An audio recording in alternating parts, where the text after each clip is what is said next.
누가복음 8장 16절에서 25절입니다. 제가 가지고 있는 신약성경 104면에 있습니다. 제가 먼저 읽겠습니다. 누구든지 등불을 켜서 그릇으로 덮거나 평상이 아래 두지 아니하고 등경 위에 두나니 이는 들어가는 자들로 그 빛을 보게 하려 함이라.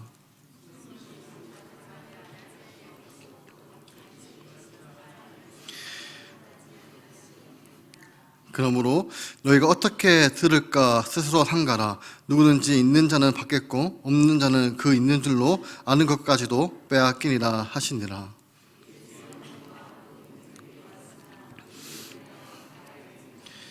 어떤 이가 알리되 당신의 어머니와 동생들이 당신을 보려고 밖에서 있나이다.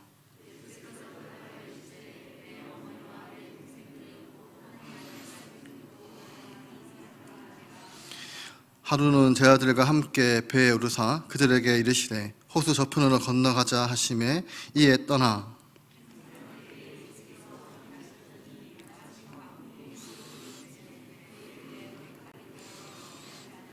제 아들이 나와 깨어 이르시되 주여 주여 우리가 죽겠나이다 한데 예수께서 잠을 깨사 바람과 물결을 꾸짖으시니 이에 그쳐 잔잔해지더라.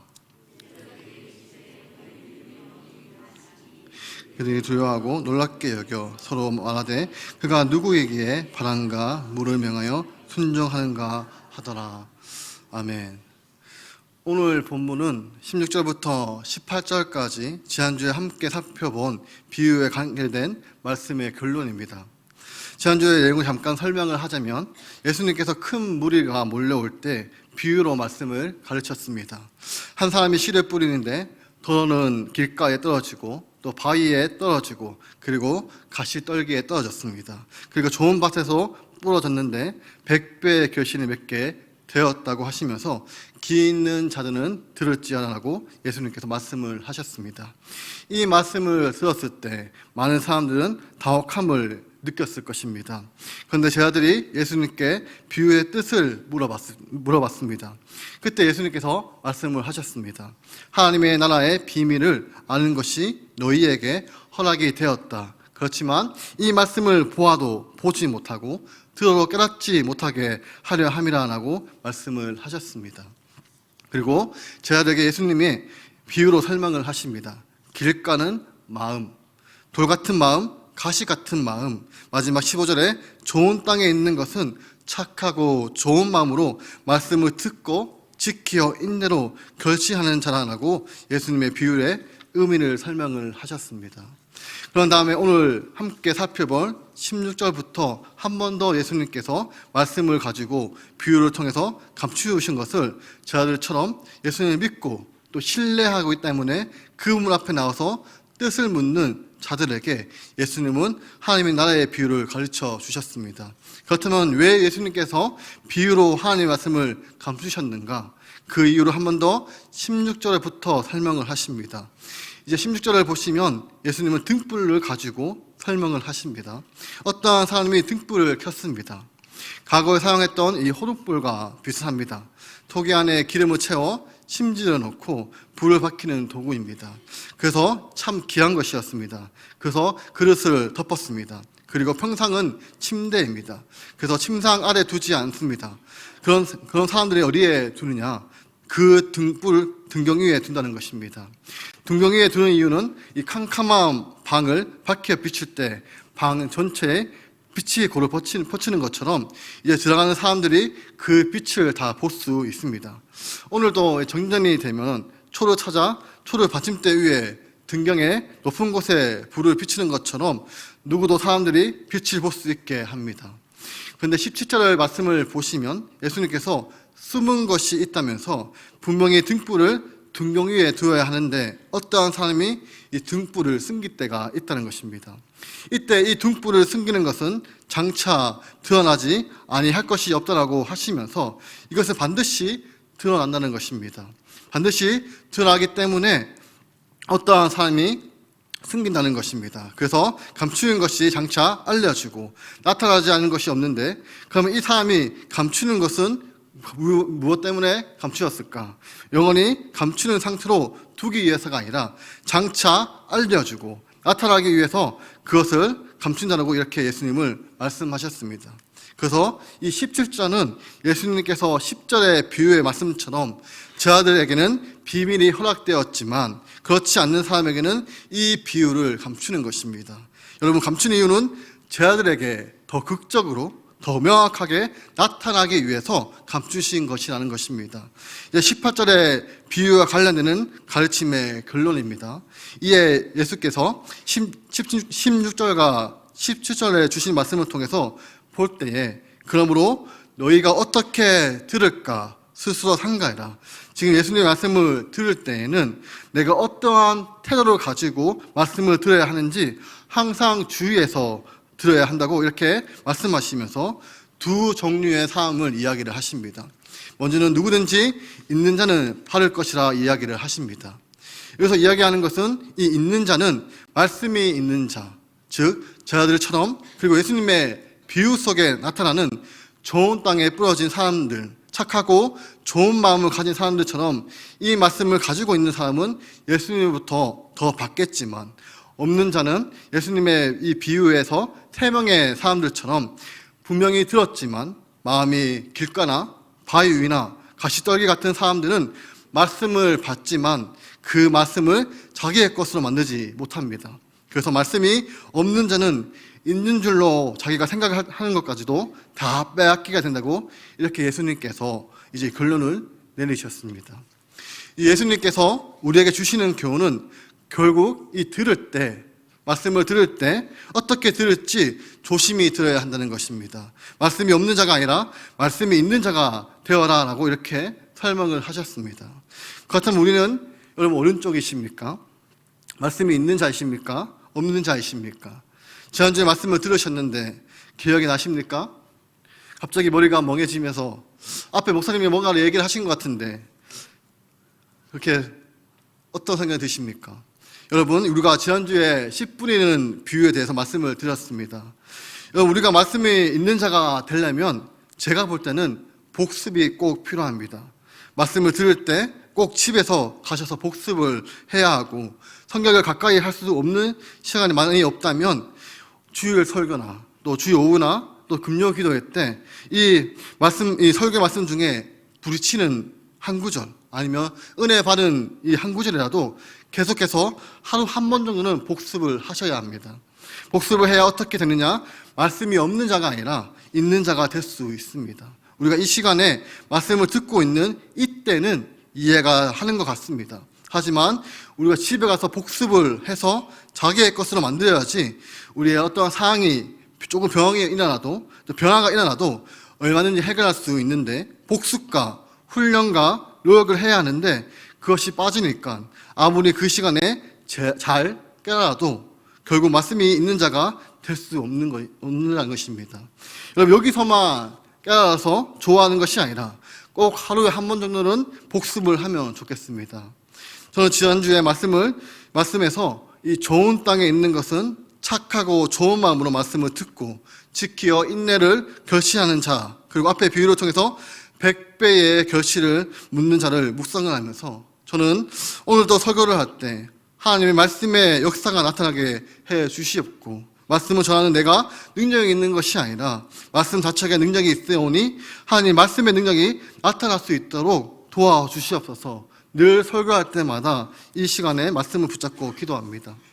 그때 두려움이 조금 사라지는 것 같고, 그래서 내가 능력이 있는 것이 아니라 또 사도행전 10장의 말씀처럼 이 상황을 각자 다르겠지만 결과는 하나님께서 하나가 되게 하시는 것처럼 말씀의 능력이 나타나서 드러날 수 있게 하시고, 또 성령 하나님께서 도와주시고 저를 붙잡아 달라고 계속 말씀을 기도하고 있습니다. 그러면 여러분, 말씀을 꼭 복습을 하셔서 여러분의 것으로 만드셔서 말씀이 없는 자가 되는 것이 아니라 말씀이 있는 자가 되시기를 바랍니다. 이제 이어지는 19절을 보시면 이렇게 말씀을 전하시는데, 이때 예수님의 어머니와 동생들이 찾아왔습니다. 그런데 너무 많은 사람들이 예수님의 주위에 있다 보니까 가까이 가지 못했습니다. 그러니까 20절에 상황이 딱 하니까 어떠한 이가 예수님께 알렸습니다. 당신의 어머니와 동생들이 당신을 지금 보려고 밖에 있는데 못 들어가고 있습니다 라고 알렸습니다. 여러분, 이 말을 전하는 이유가 이 말을 전하는 사람이나 가족들도 아마 같은 생각을 했을 것입니다. 아니, 우리 아들이 우리 형님이 유명해졌는데 그렇다면 그의 어머니와 그의 동생들도 특별한 대접을 받아야 하지 않나. 그래서 가족들도 어떤 사람도 예수님께 이 사실을 알렸습니다. 그때 예수님께서 21절에 이렇게 말씀을 하십니다. 내 어머니와 내 동생들은 이 사람들이다. 여러분, 이 사람들은 과연 누구입니까? 곧 하나님의 말씀을 듣고 행하는 이 사람들이 내 어머니와 내 동생들이라는 것입니다. 그런데 여러분, 이 말씀을 통해서 오해하시면 안 되는 것이 가족을 비하하는 것이 아닙니다. 지금 가족들은 밖에 있습니다. 그래서 못 들어오고 있습니다. 예수님 앞에 말씀을 듣고 있는 사람들을 향해서 말씀을 하고 있는 것입니다. 여러분, 이 말씀을 가족을 비하시키는 것이 아니라 말씀을 듣고 있는 사람을 우리 주님이 얼마나 귀하게 생각하고 계시는지를 잘 나타내고 있는 구절입니다. 그러므로 지금 듣고 있는 사람들에게 이야기를 한다는 것입니다. 하나님의 말씀을 듣고 행하는 사람들이 나에게는 어머니와 동생들처럼 귀한 사람이다. 이렇게 예수님께서 말씀을 하셨다는 것입니다. 여러분, 가족과 일반 관계의 차이가 무엇입니까? 일반 관계는 내가 좀 마음에 들지 않으면 정리할 수 있습니다. 그런데 가족 관계는 그 관계 때문에 여러 가지 고통과 또 아픔과 때로는 손해를 보지만 끊을 수 없는 관계가 가족 관계입니다. 다른 말로 하면 끝까지 책임지는 관계가 가족 관계입니다. 여러분, 예수님께 사랑을 받고 예수님께서 끝까지 책임져 주시는 그 가족 같은 사람들이 하나님의 말씀을 듣고 행하는 사람들이라는 것입니다. 여러분, 이 말씀은 하나님의 말씀을 듣고 있는 사람들이 얼마나 소중한 사람인가라는 교훈도 되지만 또 하나 반대로 경고의 말씀이기도 합니다. 여러분, 이것은 가족 이기주의에 대한 경고의 말씀이기도 합니다. 여러분, 가족들을 사랑하고 책임져야 합니다. 그렇지만 이것이 가족 이기주의에 빠지게 된다면 한 사회를 망가뜨리는 큰 장애물이 됩니다. 예수님께서 이 말씀을 통해서 말씀을 하십니다. 결국 가족 관계에서도 이 사랑하는 가족들보다 누구를 더 사랑해야 하냐면 바로 하나님을 더 많이 사랑해야 한다는 것입니다. 그러면 어쩌면 여기에 계시는 분들 중에 불편함을 느낄 수도 있을 것입니다. 그런데 여러분, 제가 모태 신앙으로서 함께 자란 형들과 또 친구들, 동생들, 그리고 내가 중고등부를 많이 섬겼었는데 그 중에 부모님을 존경하는 사람들은 정말 드물었습니다. 교회에서 이분에 대해서 존경을 하는데 교회에서는 이분에 대해서 존경을 하지만 거기에 있는 자녀들은 부모를 존경하지 않는 사람들이 너무나 많이 봤습니다. 그런데 정말 드물게 교회 안에서나 또 가정에서나 부모님을 자녀들이 진심으로 존경하는 가정이 있었습니다. 제가 볼 때는 부모님을 존경하는 경우가 언제인가? 부모님들이 자기들보다 돈보다 더 귀중한 가치를 가지고 살아가는 사람들, 자식들이 볼 때 우리 부모님이 자녀들이 왕이 아니고 자식들보다 더 귀한 가치를 위해서 살아가는 사람들이라고, 그리고 이 이중적인 모습이 아니라 어떻게 하면 말씀으로 살아가는 사람이다라고 자녀들이 느낀다면 그 부모님을 존경을 합니다. 그런데 자녀들이 볼 때에 우리 부모님께서 가장 소중한 왕이 누구냐? 바로 우리들이라는 것입니다. 돈과 우리들이라는 것입니다. 그러면 이제 자녀들은 부모님을 종처럼 부립니다. 그리고 또 하나, 돈을 위해서 살아가면 돈이 주는 유익은 좋아하지만 부모님을 속물처럼 천하게 생각합니다. 또 이중적인 모습을 볼 때 교회를 많이 떠나는 자녀들을 많이 보았습니다. 이때 나는 아버지처럼 어머니처럼 이렇게 살지 않을 거야 라고 하면서 교회를 떠나는 자녀들을 많이 보았습니다. 그렇다면 어떻게 하면 이 가족관계를 회복할 수 있을까요? 역설적이게도 하나님을 첫 자리에 두는 것이 다시 가족관계를 회복되는 길입니다. 사랑하는 성도 여러분, 사랑하는 우리 가족들과 같이 살아갈 때 무엇보다 우리 자신이 하나님의 말씀을 듣고 그 말씀을 순종하여서 우리 예수님이 보실 때 바로 어머니처럼 또 동생들처럼 귀중하게 생각하시고 또 우리 예수님께 끝까지 책임지시는 그런 우리의 삶이 되시기를, 그리고 자녀들보다 하나님을 가장 먼저 앞세우고 하나님의 방법대로 섬겨서 우리 자녀들이 우리들의 모습을 볼 때 주님을 만나게 되고, 그리고 하나님을 보여주시는 우리 부모님들을 진심으로 존경할 수 있는 그 은혜를 저는 정말 간절히 원합니다. 그리고 이제 이어지는 22절의 말씀을 보시면 이 하루는 같은 날이 될 수 있고 다른 날이 될 수 있습니다. 어쨌든 제 아들이 예수님과 함께 배에 탔습니다. 이제 갈릴리 동쪽으로 배를 타고 건너가는데 잘 아시는 말씀입니다. 23절을 보시면 행선할 때에 예수님이 잠이 드셨고 마치 강풍이 호수로 내리쳐서 배에 물이 가득하게 되어 위태하게 되었습니다.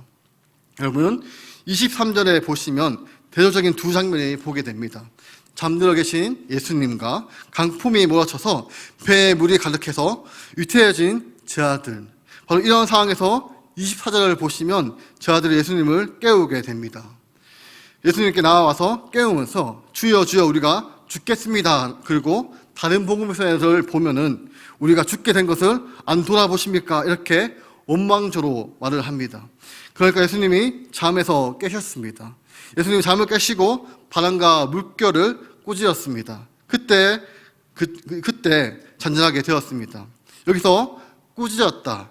이것은 누가복음에서는 예수님께서 귀신도 꾸짖고 병도 꾸짖고 여기서는 바람과 물결도 꾸짖었습니다. 고대 사람들은 이 악의 본산지가 바로에 있다고 생각을 했습니다. 하나님을 대적하는 이 어둠의 세력이 이 중심지가 바다이고 우리들의 삶을 파괴시키고 강풍만 혼란이 우리에게 주어진다고 생각을 했습니다. 여러분 예수님께서 바람과 물결을 꾸짖었습니다. 그때 잔잔하게 되었습니다.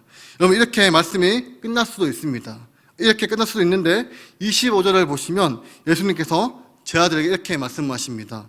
너희 믿음이 어디 있느냐? 너희 믿음이 어디 있느냐?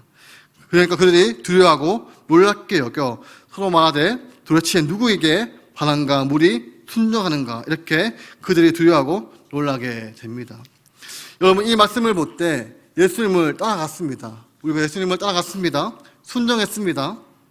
예수님과 함께 배에 타고 갔는데도 강풍이 왔습니다. 그래서 우리가 죽게 되었습니다. 그때 우리는 어떻게 해야 하나요? 잠든 것처럼 보이는 예수님을 깨워야 합니까? 이것이 이제 우리가 해야 할 최선의 행동이었다면 아마 예수님은 이렇게 반응하셔야 합니다. 이제 예수님이 제 아들을 깨우면서 예수님이 놀라면서 일어나시면서 미안해 라고 하면서 강풍을 불고 있는 너희가 이렇게 다급한지 몰랐어 라고 말하면서 말씀으로 이제 잔잔케 하십니다. 그래서 다음에도 이제 강풍을 불면 꼭 깨워 예수님이 이렇게 하셔야 되지 않을까요? 그런데 예수님께서 너희 믿음이 어디 있느냐라고 하십니다. 이렇게 예수님은 제 아들을 책망을 하셨습니다. 그래서 예수님이 기도했던 제 아들의 모습은 우리가 다시 한번 그 상황으로 돌아가서 지금 강풍이 몰아치고 있습니다. 그런데 우리 예수님께서 편안한 얼굴로 주무시고 계십니다. 배를 물이 가득 차 있는데도 예수님은 평안한 얼굴로 지금 주무시고 계십니다. 만약 우리가 예수님을 신뢰한다면 예수님은 우리에게 모든 삶의 문제를 알고 계시는 분이시라면 그리고 그분은 우리를 사랑하고 계신다는 것을 알고 끝까지 책임지시는 상황이 있고 그분에게는 제 아들이 경험했던 놀라운 능력을 우리 예수님을 갖고 계신다는 것을 기억할 때 우리 향한 이 놀라운 사랑, 능력이 우리의 모든 문제를 알고 계시는 그분에게서 여러분 그 강풍에서도 또 배에 물이 가득 찼어도 그분을 편하게 주무시고 계셨습니다. 여러분 예수님께서 우리에게 주시는 메시지가 무엇일까요? 깨우라는 것이었습니까? 아니면 괜찮아 내가 너와 함께 있잖아. 여러분 어느 것이 예수님이 제 아들에게 던지는 메시지일까요? 강풍이 몰아치고 배에 물이 가득 차 있지만 이 주무시는 예수님의 모습을 보면서 괜찮구나. 그래서 예수님과 함께 강풍을 헤쳐나가는 모습을 우리 예수님을 기대하셨다는 것입니다. 저는 이때까지 강풍을 잠재웠던 이야기를 너무 많이 들었습니다. 여러분 강풍을 잠재웠던 것만 놀라운 영향을 끼치는 것이 아닙니다. 여러분 강풍 속에서도 주님을 변함없이 신뢰할 수 있는 모습, 이것이 우리 주님께서 기대했던 모습입니다. 설교를 준비하면서 누가 생각이 났냐면 바로 존 웨슬리를 생각이 났습니다. 1736년 1월 25일 주일날 감리교 창시자였던 이 존 웨슬러가 선사 얘기를 소개하려 합니다. 그는 그 당시 신대륙 미국의 부흥 집회를 위해 그의 형과 함께 범선에 시문소호를 타고 영국을 떠나 미국 조지아를 향하고 있었습니다. 불행히도 그가 탄 배는 심한 강풍을 만나 파선 일보 직전까지 가면서 배 안의 승객 전원이 생명의 위협을 느끼고 극심한 공포에 빠졌습니다. 이때 웨슬리 형제들도 예외가 아니었습니다. 거센 풍랑에 돛대가 부러지고 돛이 배 간판을 덮어버리자 배는 방향을 잃고 무서운 파도 속에 담겨갔습니다. 마치 그 배는 몇몇의 모라비아 가족들이 타고 있었는데 이 무서운 강풍 속에서도 저들은 놀라움없이 평안함을 보여주었습니다. 죽음의 공포가 엄습하는 상황에서 그 배에 탔던 영국인 신자들은 살려달라고 비명을 질렀지만 모라비아 형제들은 평안한 상태에서 시편으로 지어진 찬송가를 부르고 있었습니다. 그 광경을 본 존 웨슬리가 묻습니다. 당신들은 겁나지 않습니까? 모라비아 사람들이 이렇게 말합니다. 감사하게도 우리는 겁나지 않습니다. 그러면 당신들 아이들과 아내들도 겁나지 않습니까? 라고 웨슬러 가족들과 이 아이들에게 묻자 아주 온유한 모습으로 모라비아 형제들은 대답합니다. 우리 아이들과 아내들도 죽음을 겁나지 않습니다. 바로 하나님이 우리와 함께 계시고 강풍보다 더 크신 하나님이 우리와 함께 하시는데 무엇이 두렵겠습니까? 무서운 강풍 앞에서 하나님에 대한 절대적인 신뢰가 없이는 불가능한 이 평안함이 웨슬러 형제의 충격을 받았습니다. 자신들은 믿음 없음에 대해서 말합니다. 영국과 미국을 뒤흔드는 이 영적인 지도자들, 미국에 도착한 후에도 그는 모라비아 사람들과 초청을 해서 신앙의 깊은 교제를 나눴습니다. 이 영적인 거성인 존 웨슬러는 이 사건이 있는 후 우리가 잘 알고 있는 찬송가 388장 비바람이 칠 때 물결이 일어날 때 찬송을 지었습니다. 2절의 가사를 보시면 웨슬러가 이 강풍에 대한 끔찍한 경험과 자신의 믿음 없음에 대한 고백이 잘 표현되어 있습니다. 나의 영혼이 피할 때 예수밖에 없으니 혼자 있게 마시고 위로하여 주옵소서. 구주 의지하옵고 도와주신 비오니 할 수 없는 죄인을 주여 보호하소서. 이 풍랑 사건 이후로 이 신앙의 거장이었던 존 웨슬러와 요한 웨슬러는 신앙을 성두리째 흔들어서 저력의 제2의 핵심이라는 사건이 불러졌고 곧 이어서 그것은 영국의 대부흥운동으로 촉발이 됩니다. 그리고 이 영국의 대부흥운동은 미국의 대각성운동의 선구자였던 조나단 에드워즈에게 직접적인 영향을 줍니다. 여기서 우리가 반드시 기억해야 할 것은 미국의 대각성운동 후에 먼 태평양 건너 숨은 은자 나라 조선의 땅에 최초로 선교사가 보내는 원동력이 됩니다. 여러분, 웨슬러가 이렇게 이야기를 합니다. 나는 위험이 없는 곳에서는 나는 나 자신을 믿을 수 있다. 그러나 죽음이 나에게 다가올 때 나의 영혼은 고통을 당한다. 이 죽음에서 누가 나를 건져내겠느냐. 사랑하는 성도 여러분, 어쩌면 이것이 우리들의 모습일 수 있습니다. 그렇게 열심히 믿는다고 난리를 쳤는데, 신앙이 좋다고 난리를 쳤는데 막상 폭풍이 불면 죽음이 우리를 위협하게 되면 그냥 다 도망가 버리는 것입니다.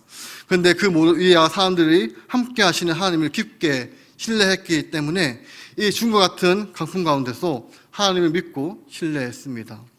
또 설교를 준비하면서 이 기아 대책 회장이신 유원식 장로님의 간증을 들었습니다. 이분이 삼성전자로부터 시작해서 국내에 있는 글로벌 기업의 전문 경영으로서 아주 탁월한 사람이었습니다. 정말로 이 부부가 열심히 또 정말 교회를 섬겼습니다. 두 부부가 양가가 다 믿지 않는 가정에서 주님을 헌신적으로 섬겼습니다. 그리고 직장에서도 승승장구를 하셨습니다. 그렇게 승승장구를 하는 그때에 큰 어려움을 찾아왔습니다. 하루는 아들이 있는데 두 명의 아들 중에 둘째가 6살쯤 되는 시기에 갑자기 눈이 안 보인다 해서 병원에 갔습니다. 병원에 가보니 빨리 큰 병원에 가보다 했더니 그 어린 아이 머리에 종양이 크게 났습니다. 그래서 이것은 도저히 수술을 할 수밖에 없다고 이야기를 하면서, 여러분 이것은 30년 전의 이야기입니다. 결국 이제 머리를 열어서 중앙을 제거했는데 너무 큰 수술이라 보니까 수술이 끝나고 나서 이 아이가 반신이 부가 되었습니다. 먹는 것부터 반신이 불수가 되어서 정말 힘든 시간을 보냈습니다. 그러다가 1년 후에 다시 수술을 해야 하는 상황이 생겼습니다.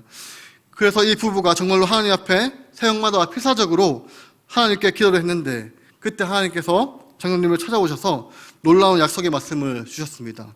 빌립보서 4장 6절과 7절입니다. 아무것도 염려하지 말고 다만 모든 일에 기도와 간구로 너희 구할 것을 감사함으로 하나님께 아뢰라. 그러면 모든 지각에 뛰어난 하나님의 평강이 그리스도 예수 안에서 너희의 마음과 생각을 지키시니라. 이 말씀을 들었을 때 장로님은 마음의 감사함과 큰 확신을 넘쳤다고 합니다. 그래서 마음에 이제 하나님이 우리 아들을 고쳐 주시겠구나 하면서 너무나 기뻐했습니다. 근데 하루쯤 지나고 나서 보니까 이 성결 구절이 좀 헷갈리는 것입니다. 아무것도 염려하지 말라, 기도와 간구로 구해라. 그러면 모든 것을 구한데도 주시겠다 이렇게 나오는 것이 아니라 마음과 생각을 지켜 주시겠다 이렇게 말씀을 주시니까 이것이 뭔가 생각을 하면서 그때 하나님께서 우리 아이를 데려가실 수도 있겠구나라는 생각을 했다고 합니다. 하나님이 우리 마음과 생각을 지켜주시니라. 그래서 정말로 하나님께서 이 아이를 데리고 가는 일이 있더라도 마음과 생각을 지켜주시겠구나. 그래서 시간이 얼마 지나고 나서 하나님이 그 아이를 데리고 가셨습니다. 그때 이제 그 부부가 하나님께서 그 마음과 생각을 지켜주셨기 때문에 이 둘째 아이의 죽음 앞에서 어떠한 선택을 했냐면 옛날에도 저도 기억이 나는데 저희 할아버지가 돌아가셨을 때 그 당시 염을 했던 기억이 있습니다. 그리고 더 옛날에는 목사님께서 염을 했던 시절이 있었다고 들었습니다. 그래서 이 장로님 부부가 교회에 부탁을 해서 자기의 둘째 아들을 염을 우리에게 해달라고 부탁을 합니다. 그래서 이 아빠와 엄마가 염을 했습니다. 소독을 하고 부인한테 시켜서 백화점에 가서 양복과 넥타이를 가지고 입히고 하나님 앞에 깨끗하게 돌려 보내주었습니다. 하나님께 보냈습니다. 그러니까 그 모습을 보았던 믿지 않던 양가의 가족들이 너무 충격을 받았습니다. 어떻게 이 아이의 죽음 앞에서 저렇게 담당하게 할 수 있나. 그때 그 자리에 참석했던 양가의 가족들이 합쳐서 23명이 예수님을 믿기로 결심을 했다고 장로님께서 이야기를 하셨습니다. 여러분, 안 믿는 분이 그 믿는 분의 자녀를 보내는 모습을 통해서 하나님의 은혜로 믿게 되었습니다. 그렇게 이 장례를 마치고 집으로 돌아갔습니다. 집으로 돌아가면 여러분 더 고통스러운 시간이 남겨져 있습니다. 아이의 유품을 정리해야 합니다. 그래서 집에 가서 아이의 방을 열었는데 부모님이 건들 수가 없었습니다. 당연하겠죠, 여러분. 그래서 통곡을 하면서 아무리 하나님이 마음을 지켜주셔서 유품을 정리하는데 견딜 수가 없었다고 합니다. 다시 마음을 가다듬고 유품을 정리하다 보니까 이 스케치북에 하나가 나왔는데 이 스케치북에 뭔가 안에 들어가다 보니까 학교에서 집에 가온을 적으라고 해서 스케치북 안에 그 내용이 담겨져 있었습니다. 원래 그 집의 가온은 장로님 집안도 그렇고 아내도 그렇고 믿지 않는 집안이다 보니까 우리는 예수님을 믿고 항상 기뻐하고 쉬지 말고 기도하고 범사에 감사해서 우리 가족들에게 예수님이 나타내는 삶을 살아야 된다고 해서 그 집의 가온을 항상 기뻐하라, 쉬지 말고 기도하라, 범사에 감사하라 였습니다. 그런데 이 11살 된 아이가 가온에 이렇게 적혀 있다고 합니다. 내가 진실로 내게 이르노니 오늘 내가 나와 함께 낙원에 있으리라. 누가복음 24장 43절입니다. 장로님께서 깜짝 놀랐던 것은 한 번도 이 아이에게 이 구절을 설명한 적이 없었다고 합니다. 그런데 어떻게 이 아이가 이 구절을 알고 가온에다가 항상 기뻐하라, 쉬지 말고 기도해라, 범사에 감사해라 이 말씀을 대신에 이 말씀을 적었을까? 그때 생각해 보니까 이 아이가 반신이 불구되었지만 계속 가족들이 하루에 한 장씩 성경을 읽고 기도하는 시간을 가졌다고 합니다. 그때 자기도 알지 못하는 사이에 이 아이가 바로 이 말씀을 듣고 자기를 향한 하나님의 음성을 받아들이게 했다는 것입니다. 바로 하나님이 주시는 교훈을 가지고 가오니 오늘 내가 너와 함께 낙원에 있으리라. 그때 그 장로님이 부부가 확신하게 되었다고 합니다. 여러분, 11살 아이가 무엇을 알겠습니까? 그런데 그 어린아이가 삶의 마지막이 가까워졌을 때, 느꼈을 때 하나님께서 말씀을 통해 오늘 너와 나와 함께 낙원에 있을 거다. 이 아이의 마음을 느껴주고, 어쩌면 이 말씀 때문에 그 고통과 죽음이라는 어른으로도 이길 수 없는 그 공포와 그 강을 평안으로 건너갈 수 있었다는 것입니다. 그때 부모님이 결심을 했다고 합니다. 우리 아이가 지금 낙원에 있는데, 지금 예수님과 함께 낙원에 있는데 또다시 만나게 됐대. 잘 살아야지. 다시 만나게 됐대. 그때 부끄럽지 않도록, 그 당시 정말로 회사에 잘 나갔지만 다시 만난 아이에게 부끄럽지 않기 위해서 다 정리를 하고 이 일에 자신이 드러나게 되었다고 합니다.